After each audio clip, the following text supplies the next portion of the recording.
Hey, TN here. Listen, I'll level with you guys. There was a little bit of a technical mishap this episode, meaning the quality is, how should I put this? Complete garbage. Well, correction. The quality is complete garbage on myself and Zach. Our guest sounds great. So, just wanted to let you guys know up front before you went writing us angry letters about the quality here. So hopefully you'll still enjoy it. You should be able to understand all the questions and everything. But without further ado, Maestro, roll that intro.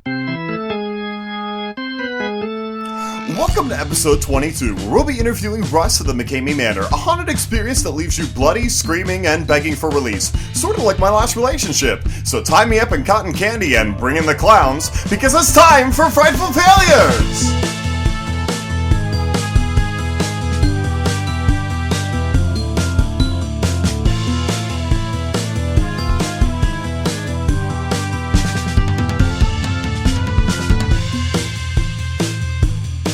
Welcome everyone once again to Frightful Failures on Film. I am one part of your hosting team, Zach Romero. Joining me, as always, is my cohort, my best friend, and the only other person that I'm absolutely sure exists in this universe, TN Guignol. TN, please introduce yourself. Oh, thanks, buddy. That's so nice. It's not so much a compliment to you, it's more of a showcasing of my own mental illness, but nevertheless. Oh, okay. Well, fair enough. Anyways, guys, hi and welcome back. Today we have another interview episode here for you. We indeed have someone with us today. And now the person we have with us today is actually the owner and operator of a haunted attraction in San Diego, California. Now, I know, guys, the term haunted attraction might conjure certain images in your head, dear listeners, but I'd encourage you to drop all preconceptions because the man we have with us today doesn't deal in jump scares and fog machines. Oh, no! The man that we have invited here, he actually allows guests into an experience that can take hours. Nobody's gonna save you! You're all alone! No, just leave me alone! An experience that involves restraint, isolation, force-feeding, verbal and physical threats, and being covered in everything from fake blood to live animals. Please let me out!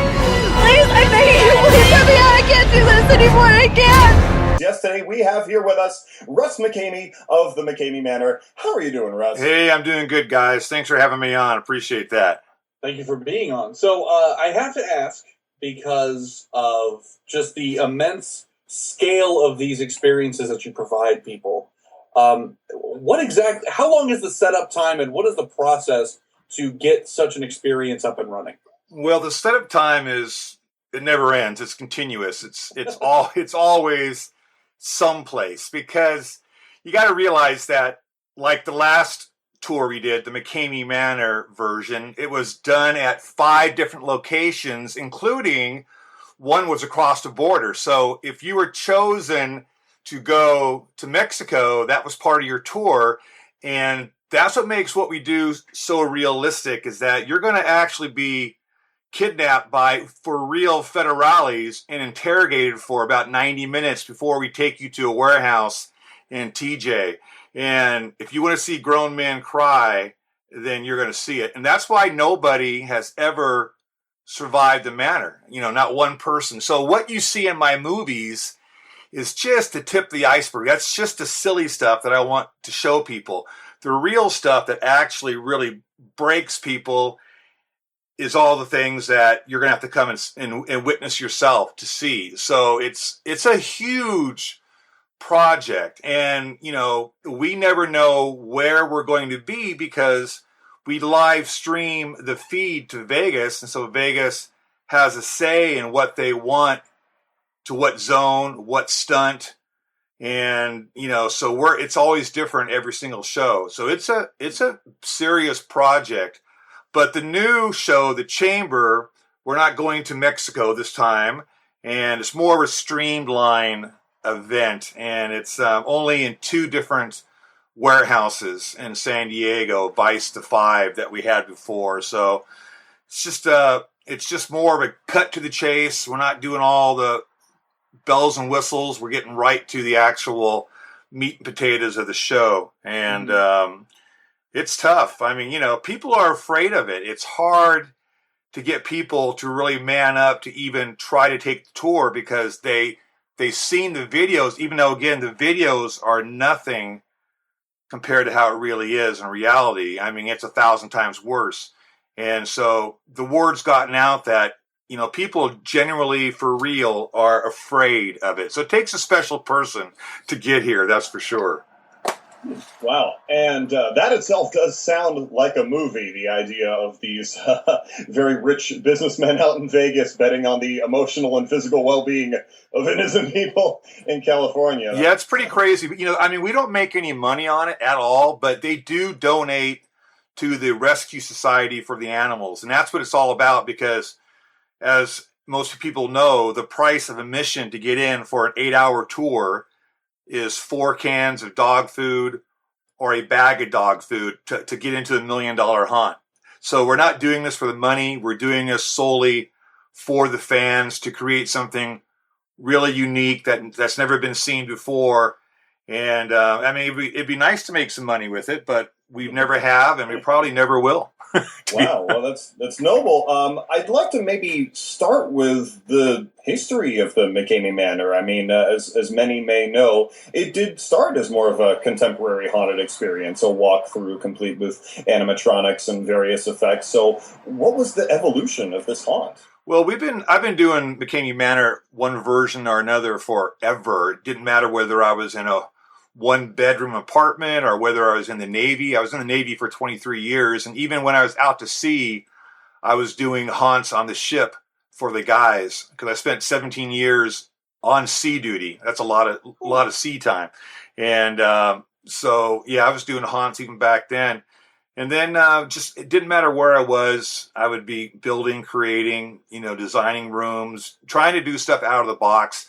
I guess you can call it a boo haunt back then, but even back in the old days, it was still something different. It was very cinematic, very still interactive, not to the degree it is now, but I always wanted to do something different than straight boo haunt. But it was just kind of a natural progression. I mean, year after year of doing the show, people demanded more, and they loved all the interactivity, and it just kind of a natural fit for my personality. My personality is very much, in that interactive type of scenario vein, and the audience loved it, and it just got to be, how can you top yourself next year and the following year and the following year? Because we always had to up the ante, and that's kind of how we are where we are now. And then so the amazing thing is what is it going to be in 2 or 3 years? Because I'm never content with leaving it alone. I have to always upgrade and always make it even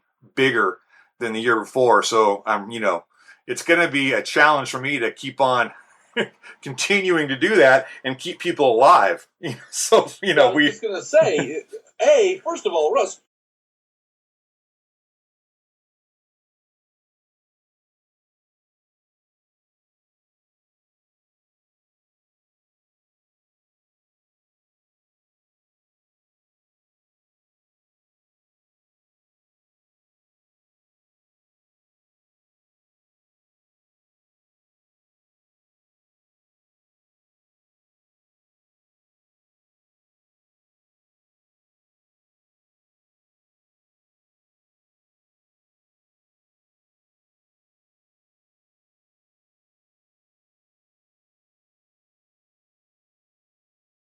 who gave you the urge to just kill people like that?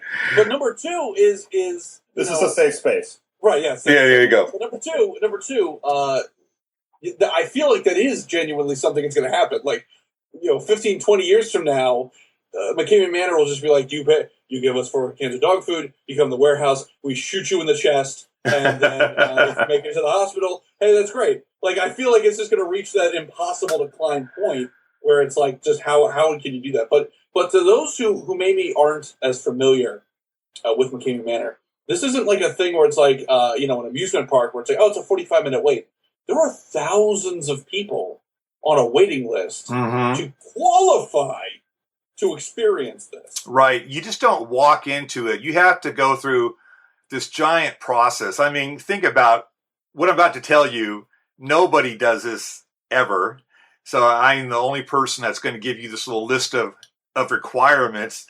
But there's a reason why. And the reason is because we have to keep things safe. I mean, safety is always paramount. I have to make sure I have the right people inside. And this goes for all the actors, too. The actors have gone through the same process. But in order to get into the haunt, first you have to contact me through the website. And then I have to do a hour-long screening with you, either in person or via Skype. I film every second of our meeting all the time is on film. So nobody can ever come back and say that you didn't tell me this or this happened or what. So everything is filmed continuously. And so you go through the hour-long screening. If that goes well, then you have to get an actual letter from a medical doctor saying that you're physically able to participate in MCKAMEY Manor. They have to sign off on that. They have to watch a couple movies. And then you have to go see a psychologist. And I have to have the same letter from a psych saying that you're, psych-wise, you're mentally okay to handle it. And then you have to have a full criminal background investigation. And then once you're here, you go through a drug screening. We're going to do an on-site drug test on you to make sure that you're completely sober. And it goes from there. And so it's, you just don't walk into it. You have to, people who come here really have to jump through a lot of hoops. And that's why they're those special hardcore adrenaline junkies that are willing to do that. But it's funny, it's hard for people to make all these, what I think are pretty easy requirements. But people bomb out in the requirement side of the house very easily in today's world, which is interesting to me. I guess I'm kind of naive in my concept. I'm a very super straight-laced kind of guy. I've never had a cigarette in my life. I've never had an illegal drug. I've never been drunk. I don't cuss. I'm like the opposite of what you think that would be running a crazy show like this. I'm just an entertainer. It's all about entertaining. I mean, I'm a performer. I'm a singer. I'm a guitar player, bands, acting. I mean, this is just what I do. And I love to create these awesome worlds of illusion, illusion, but at the same time, it's real. And so I'm very particular on who actually takes the tour because we have to have the right person in there for safety and because we never want to hurt anybody mentally or physically. That's not our goal. Our goal is to entertain them and give them an illusion that is unlike anything that they've ever seen. And it really is a life-changing event, but it's not for everybody. I mean, it's not for 99% of I was just going to say, I don't know about for everybody. I'd say for most people. Yeah, I mean, they're out there though. I mean, people are so jaded nowadays that it's hard to get scared. Movies don't do that. Haunted houses don't do that. So these people that seek me out are people that want to have that scare because they can't find it anyplace else. And these are some really hard-boiled people. These are like MMA fighters and boxers and, big bikers and all kinds of tattoos and a lot of military. We got a lot of law enforcement coming through. People who think they can beat it. It's more of a survival horror boot camp experience. It's kind of a better term for MCKAMEY Manor. And they're here to challenge themselves. They're here to see if they can make the full 8 hours. And of course they can't. I mean, nobody can. Everybody, I don't care who you are, walks out whimpering and crying, and I don't care who they are. The toughest guys in the world, it doesn't matter. It doesn't matter. No one's going to beat the Manor. Yeah, that's something that I find extremely interesting, and especially I believe those are some of your most popular clips on your YouTube channel are the guys that are huge, big dudes, over 6 foot tall guys, big beards, covered in tattoos, like you said, and you've got them crying and vomiting, within like 15 minutes on your video. Obviously, it's been hours, but within 15 minutes in this video, they're crying and vomiting. I know some of those went on to become actors for you. So yeah, absolutely. That's the amazing thing about the Manor is that, people love it. You love it or you hate it, but the people who actually have gone through it, they love it. And 99.9% of them all want to become involved with the Manor after they partake in it. And that's really flattering. And that's actually a requirement. You have to at least attempt the tour before I'll even consider, you in an acting role, because it's such a complicated haunt that you really have to go through it to understand the pacing of it and to understand all the psychological business that we do. I mean, we do things like, and most people don't know this, I'm giving you kind of a little something that most folks don't know. Ooh, yeah, but when they're in the van, because we take them hostage and pick them up and all that fun stuff. And when they're in the van for their initial indoctrination before they even get here, we actually hypnotize them.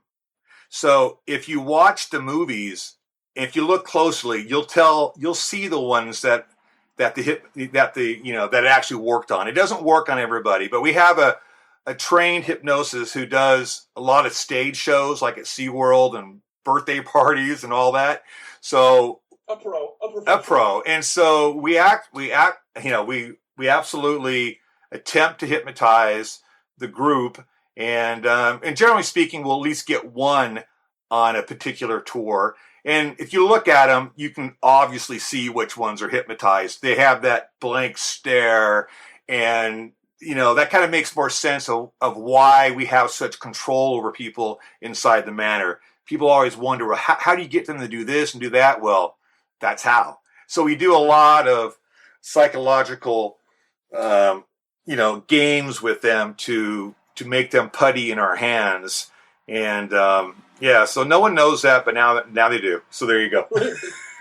Now you mentioned some of the actors that work in the manor are either people who attempted to survive it or people that were obviously very interested in it. What would you say is the percentage of actors that work there? Are you saying like a majority of them are people who couldn't make it and then they're like, I got to be a part of this? Or is it like 50-50 between just like, hey, these are actors who are doing very well with their part, and here are ones that like were fallouts that are now part of the team? Well, they're all fallouts because nobody's survived it. So right. So they've all attempted it, with the exception of a couple of the females. It's just a little too rough for them. So they're the only ones I gave a pass on, that I use them. But my main actors, all the main guys you see, yeah, they've all attempted it. And, some have gotten farther than others, but nobody has, gotten anywhere near the end. It's funny, the one that's made it the longest is this little overweight, older woman who you would think no way in a million years would she get very far. And she actually got 6 hours, so she beat out my special warfare guys and my military guys and law enforcement, so you just never know who's going to really succeed. And that's kind of funny that this little housewife made it further than all of these hard-edged, really tough guys. And so what's that tell you, right?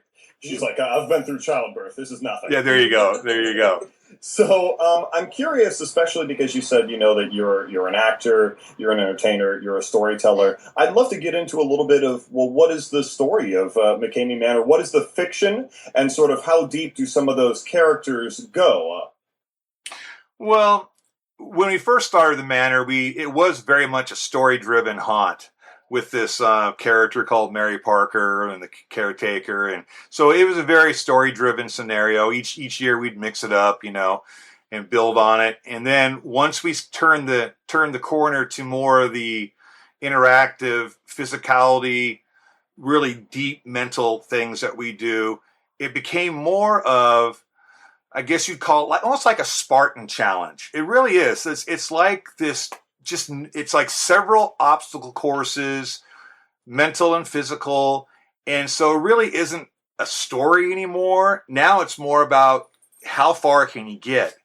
And, even though we have all the bells and whistles, I'm a big fan of animatronics, and we have, at least we did on the older version a couple of years ago. Those things are packed up now because we are in a process of moving the haunt to different areas, and there's a television show in the works. So there's all kinds of things that we have to do, and that's why it's more streamlined. But we had, I had over 80 full-blown, big-time animatronics that everybody would be dealing with inside the haunt.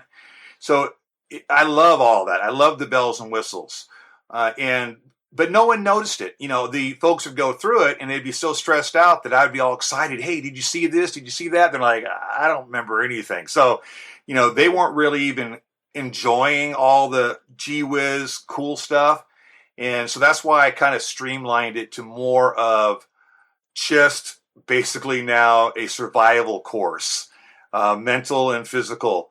And so that's kind of the guys we're getting now are the ones that say, I'm going to break the record. I'm going to, right now the record for the chamber is 3 hours. And so people are, we got a guy driving out from Ohio for Sunday show. These guys are crazy. They drop everything. He's a active duty Army guy.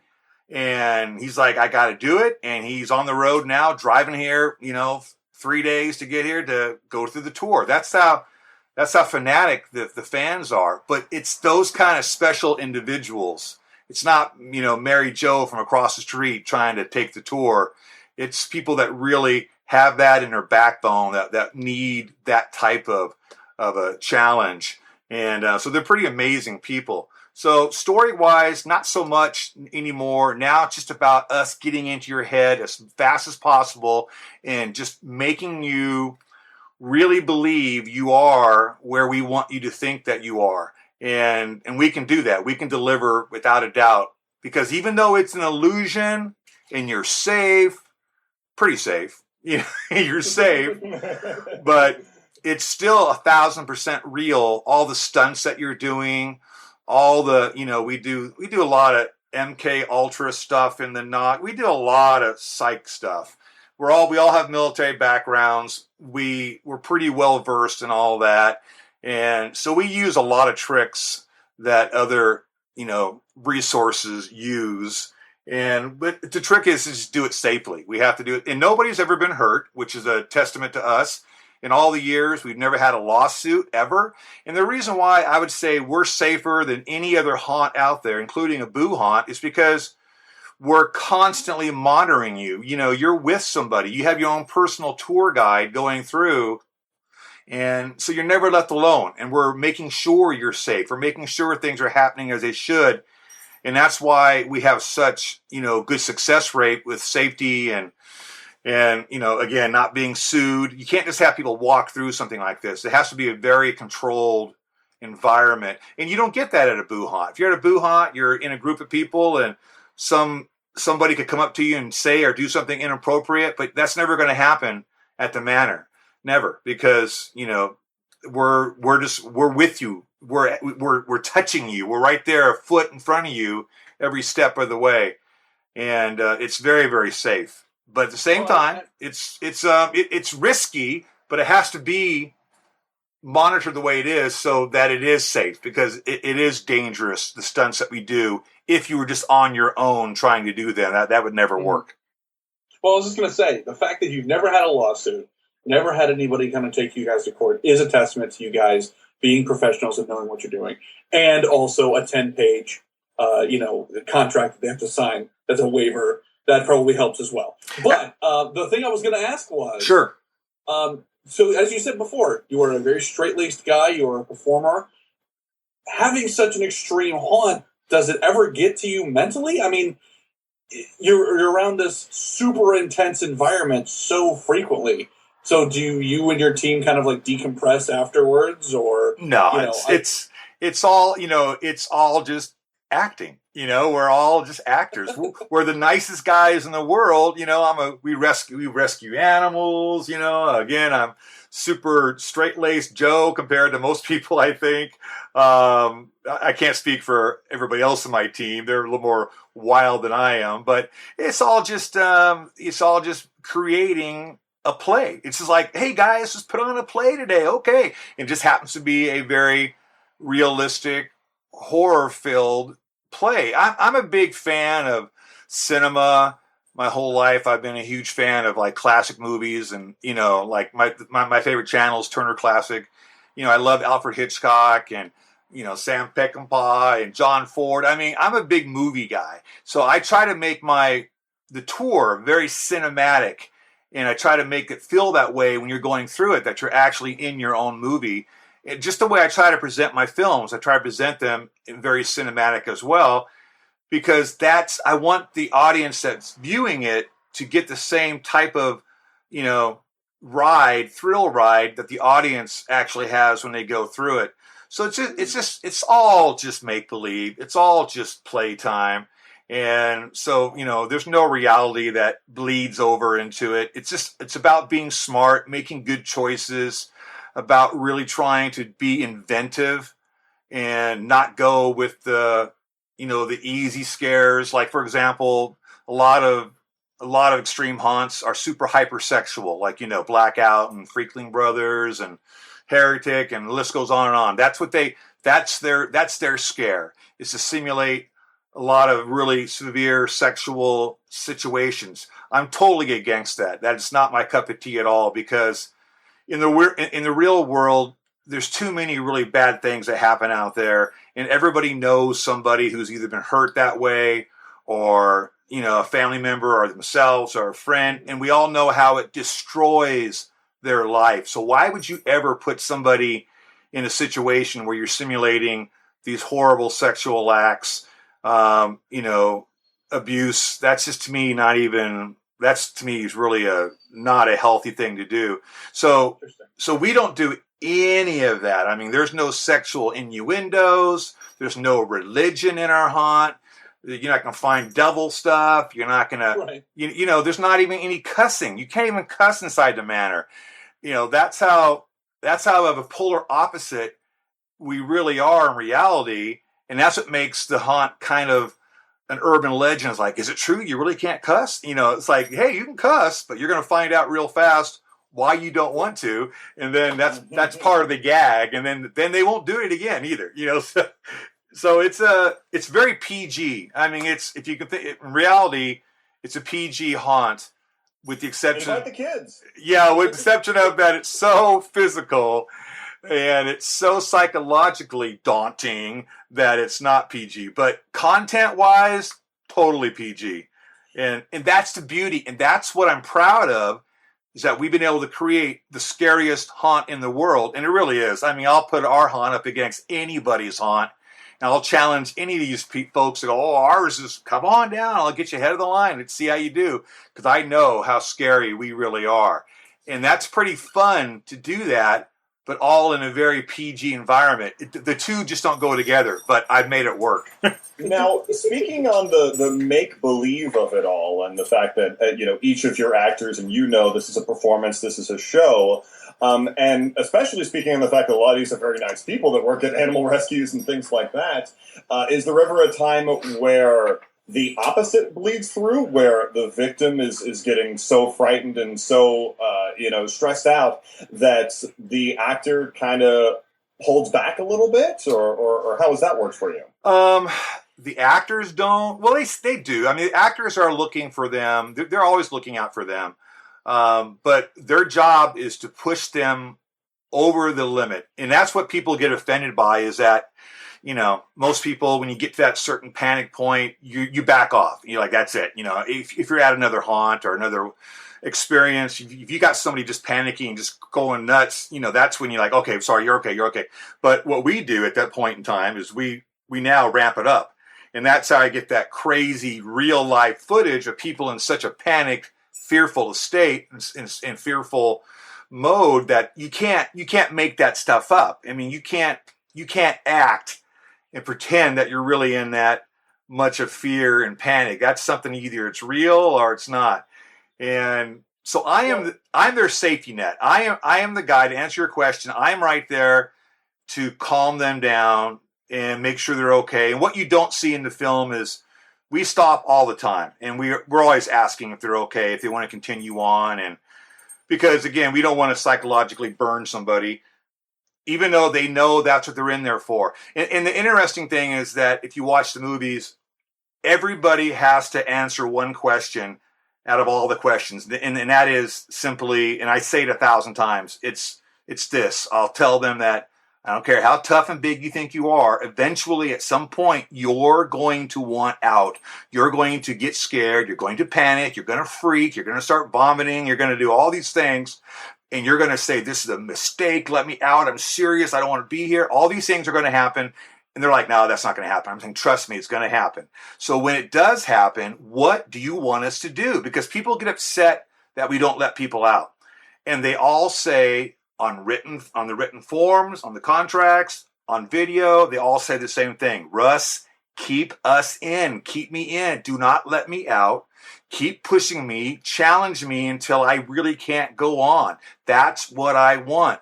And that's the biggest complaint that people get from me, or I get from them, is that I'm not letting them go. But they got to realize that's what they're signing up for.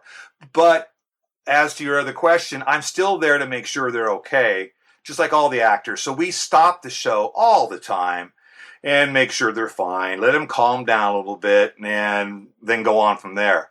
And yeah, see, that's very interesting to me, is that, knowing that there is no safe word and that, you do have them agree. Right. Even if I beg and plead and, offer you material goods, right, that you will keep me in, you will not let me out, that is the case, but also the fact that there's never been one who's fully completed the house. So where do those two meet in the middle? Where do you then step in to know this is the line and this is where I have to pull them out? They cannot go any further. Right. Well, it's pretty much common sense after you've done this, as long as we've done it. There's three ways.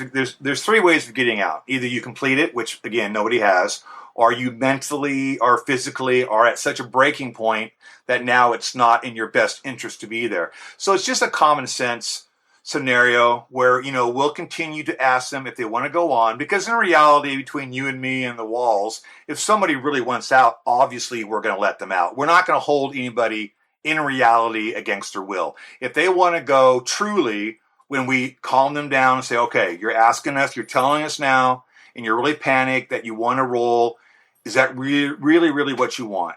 So we'll calm them down, we'll decompress them, and they always come back and say, no, let's keep going. Okay, because if somebody really needs out, I'm going to let them out. We're not here to hurt somebody, but that's the kind of folks that we have.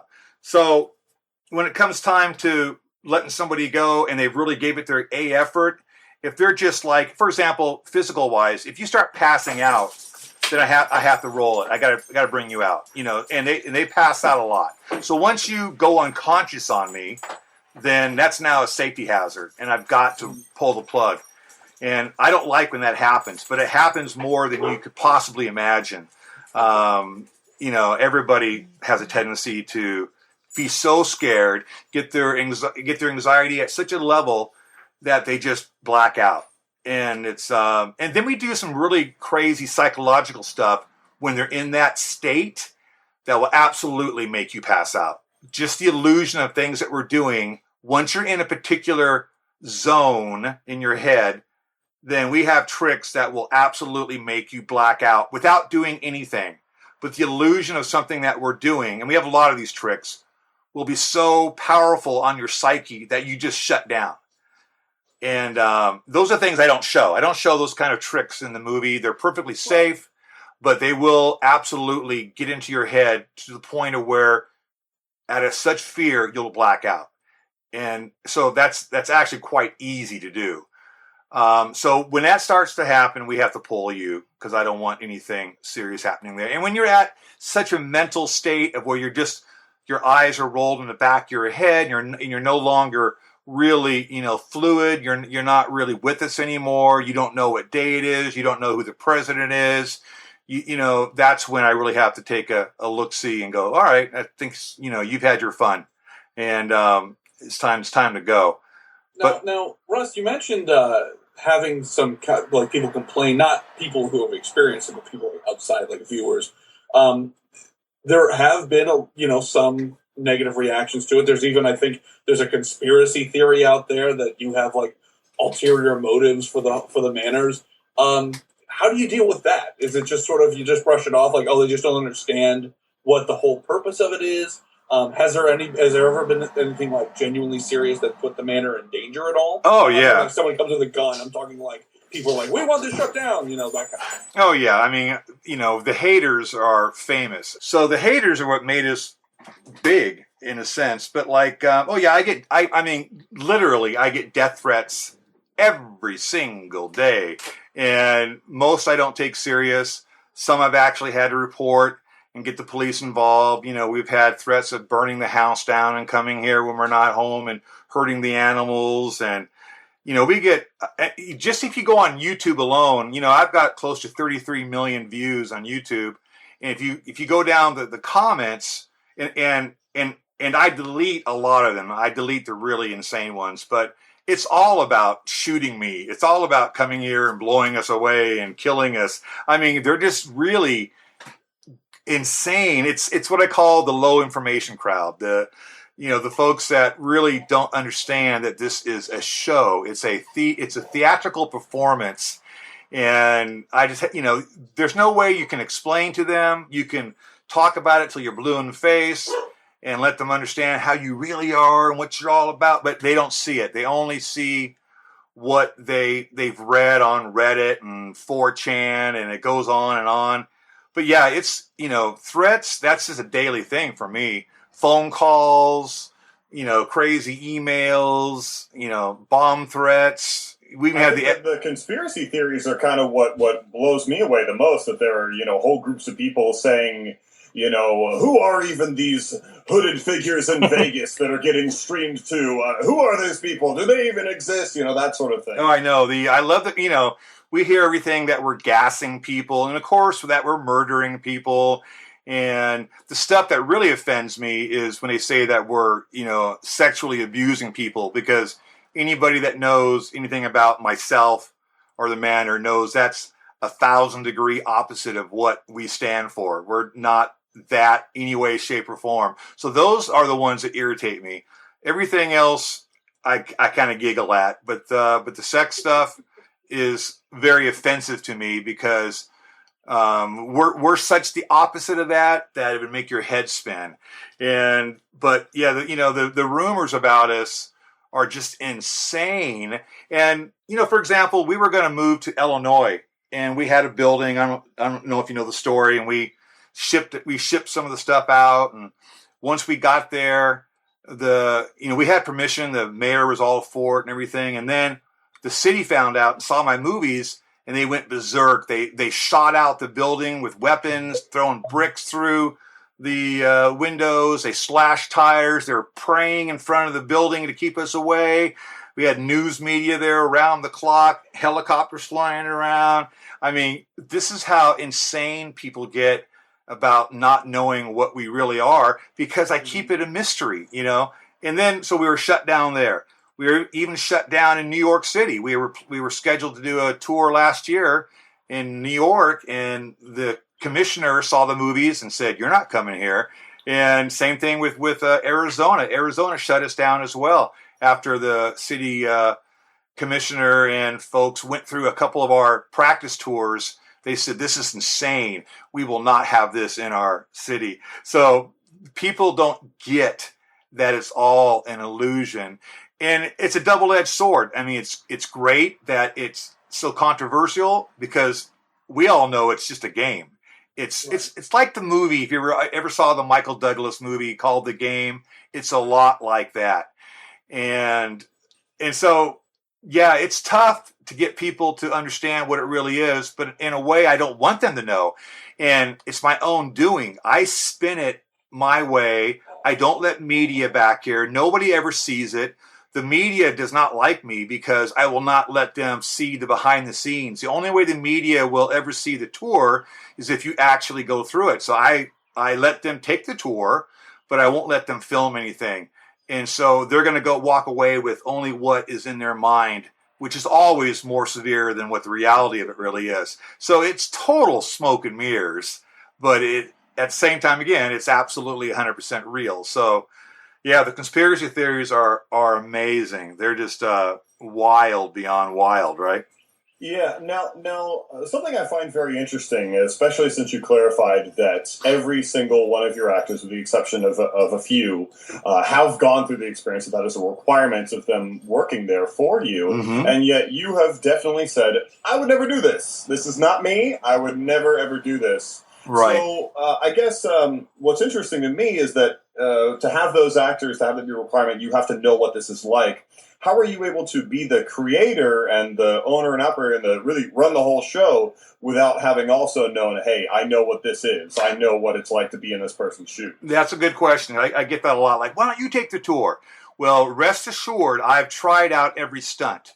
So I have done everything that is back in these different locations, all the different stunts, all the different things that we do. I've tried them all to make sure they work, mainly, to make sure that my creations actually are effective. But have I actually taken the tour? No, I'm too old for that. I'm going to throw the age card in there. This game is definitely something for the kids. I mean, the guys and gals in their 20s, early 30s. That's why I screen people, because if you're in your 40s, you're not going to make it. And I'm 57. So this is not for a 57-year-old, even though I feel like I'm a kid and, inside, but physically, I'm not a kid anymore, but, inside, am I a kid? Yeah, absolutely. But, it's a young man's game. But have I tried every single situation? Absolutely. Because my goal is to make sure everything is effective and as crazy as I designed it in my head. And it's funny, the way I design it and the way I do all my walkthroughs is I do this at night when I'm trying to sleep and I can't. And I just go over and rehearse it a million times on my noggin, try different scenarios in my head. And it's always worked out. I've never had one stunt that wasn't effective. And so I do all these rehearsals in my noggin. It's pretty crazy. Well, actually, Russ, I was going to ask that.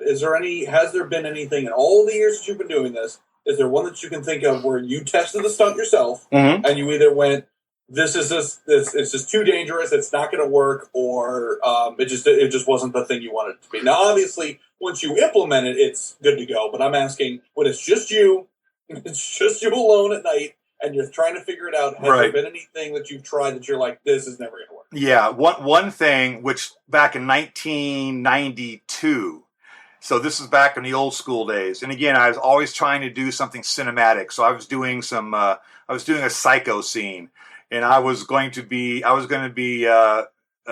Norman Bates dressed as Mother. And I had this whole shower scene going, and I was so proud of it. I thought, it's going to be so scary and just so Alfred Hitchcocky, and so awesome. And it was the lamest, stupidest, flub of a goofball dork looking thing you could possibly imagine. So, but all the new stuff back in all the new gags, all the stunts we do, no, those have all been effective. Nothing has been a bomb. So that's why it takes 8 hours plus to get through it, is because we have so many different things to do. And the things that really get you are what I call a breaker. A breaker is something that you're just not going to get out of. A breaker is something that does just that. It will mentally and physically break you.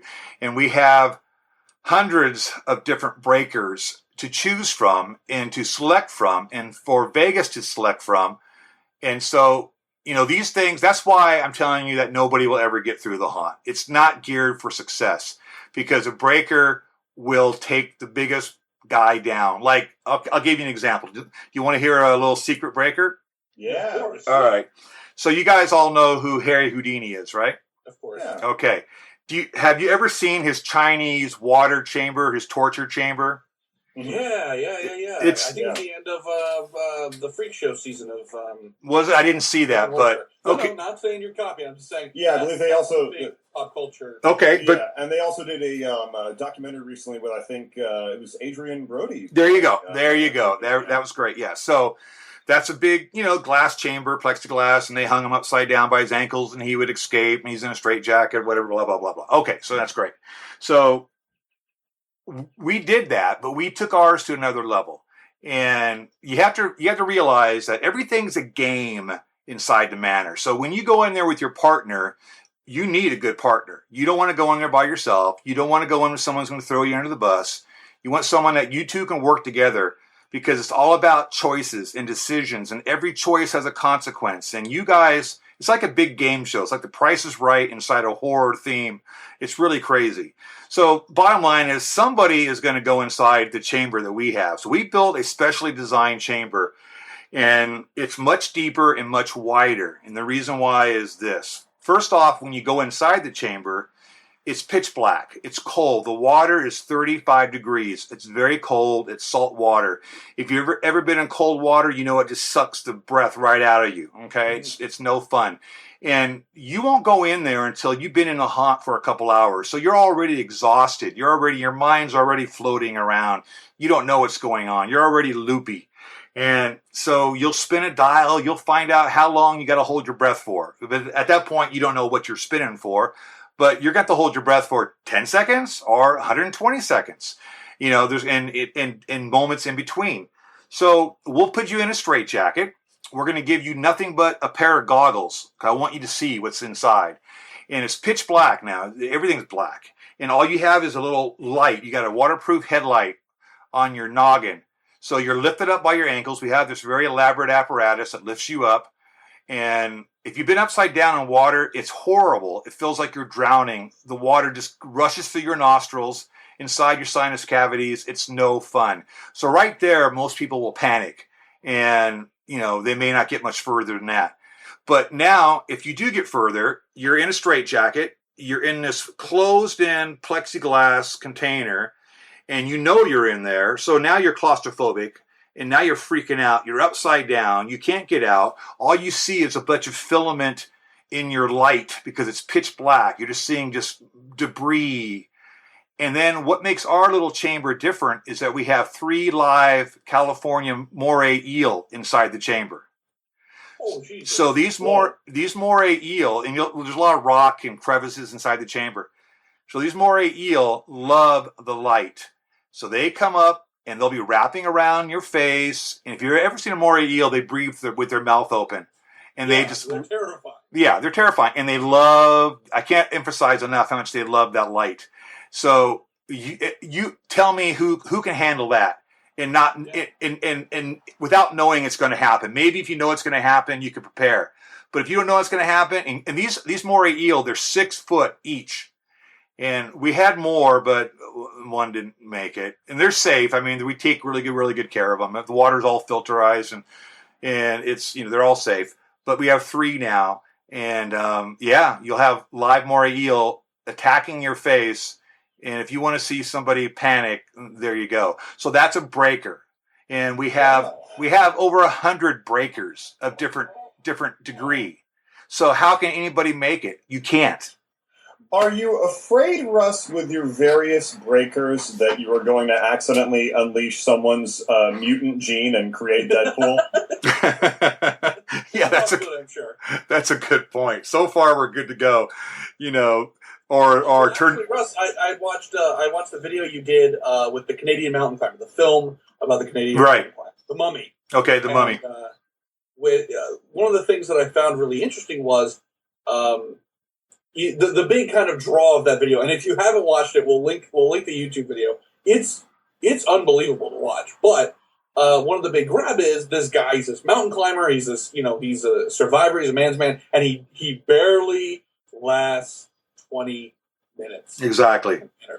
And one of the things that I had noted was there's a couple of times where you kind of catch a glimpse of what you mentioned earlier about, like, not necessarily turning on all the house lights and, oh, are you okay? But there's some moments where you guys kind of slow down for a minute and go, hey, are you still with us? What's your name? Yep. You know, just to kind of check in. Exactly. There's a moment that you guys mentioned that he was, now you don't see it, but I heard some of the actors talking that he was like throwing his fist, like he was swinging at some of the actors. Mm-hmm. And that was kind of when it seemed like you guys were going to kind of put on the brakes a little bit. Is that something where... Is that sort of the exception to the rule? Like if they're passing out, you know they're done, or if they're, you know, they're unresponsive, you know they're done. Is it like if they start throwing bows, do you know that, like, okay, we're done now? Yeah, once they start doing that, which actually seldom ever happens. I can only think of. That was my other question. I can think of 2 people. I can think of him, and then there's one, our Marine, our 15-year career Marine, that really tough hombre. The one that, you should watch his. His is pretty interesting too. His name is Russell, and then he went in with Eeyore the donkey. So Eeyore and Russell went in together, and theirs is a really interesting one to watch. And he got he got upset as well. But then we were able to calm him down. And so it's only happened like out of hundreds of times, a couple. And it's just more of they're so scared that they just want to fly out of the scenario. They want out of there. And just instinct at that point. It's just the instinct. But yeah, but there's always more of us than there is of them. And we can always control the scenario. We have very big guys back there, and it's not like they're going to really do any damage or anything. We stop them right away, and we calm them down. But if for some reason, like that Canadian guy, he then had an attitude, and I don't like attitudes. I want this to be something fun for them, and I don't want them to have an attitude that they're mad about anything, because it's no fun for us. Then why should we spend all these hours trying to entertain somebody who's copped a big attitude? So then, I'll let them go because of that. That's why I let him go, because he had he got his little snotty Canadian attitude going. So Snotty, those Canadians. Yeah. So, you may not know this about us, Russ, but Zach and I, we're not really into movies personally, but you saying you're a big movie guy. Can you tell us kind of some of these specific movies or specific scenes that have inspired stunts, breakers, gags in the house? Well, people always think that I watch a lot of, slasher movies and Saw movies. I really don't. All these tricks that I come up with are really things that I just think of in my own little head. And so I'm not really copying anything I see. Far as film style, I love like film noir. I love film from the 40s and 50s. I love black and white. I love shadows. I love contrast. I'm very visual in going through it, and also in trying to create my films with my limited resource that I have. I mean, I'm creating movies on a very limited scale of what I don't have any high-end anything to, but I do okay with what I've got, which is bare bones. It's just basic iMovie, and I'm talking basic iMovie, not Final Cut. So they turn out okay. But so I'm more of like a stylized kind of a guy when it comes to the sets and the stunts that we do. I want something that's going to be visually entertaining to see, even though maybe you don't see it now, but one year you will see it. So one year I'll start releasing certain breakers, and I have so many of that stuff that you've never seen, but it's filmed, that people will be amazed when I finally start releasing it. So I'm not really copying anybody. I'm not like doing a Texas Chainsaw or Friday the 13th. We deal in reality. What I try to do is base the haunt in a real scenario, and not in a spiritual thing or ghost or zombies, because that takes you out of the realistic mode. This needs to feel real from the moment we pick you up to the moment we drop you back off again. And it needs to be something that's really embedded in your brain that this was a real happening. And so we try to do things that aren't going to take you out of that world. Well, Russ, unfortunately, as much as I would love to discuss how can you tie a noir film like Cagney and Lacey into the Manor, unfortunately, we are out of time here. But we wanted to make sure that everybody who is listening and is incredibly interested in this project can find it on their own. So obviously we talked about YouTube. What should people be searching if they want to find more about the Manor? All right, so if they go to if they go to YouTube and type in McKamey Manor, go to my channel. I have over 333 videos, and not just all my ones I create, but I also go to all the trade shows. I go to Trans World. I go to Monster Palooza. So I go to every trade show I can think of, and I film every single vendor, every single booth. I interview everybody. That way, the folks that can't actually get there can see the complete show. And so I do that every single year at all these different spots. So that's on the channel. And when you go, subscribe to it. That way you'll know when I put new movies up, of course. And then if you're interested in taking the tour, then go to McKameyManor.com. And then there's a page, a sub-page that says Contact Reviews. And there's a form to fill out. Fill out that form, send it to me, and then I'll send you all the information. And for the new haunt, The Chamber, McKamey Manor presents The Chamber. That's there's a quick 5-minute video that will explain all the details and how to do it and what the requirements are. But yeah, you have to meet those requirements. I'm very specific about that. That's the only, stepping stone. You got to meet those 5 or 6 requirements. Those are non-negotiable. Have health care, all that kind of business. And for your safety and for mine as well. Well, very good. So yeah, we really, really appreciate it. And I did have one more question for you before we officially wrap up here, which is that have you considered putting Beetlejuice in the MCKAMEY Manor? No, because again, that would take away from the reality of what we're doing. But maybe another time if I ever go back to doing a Boo-Hot. Good idea.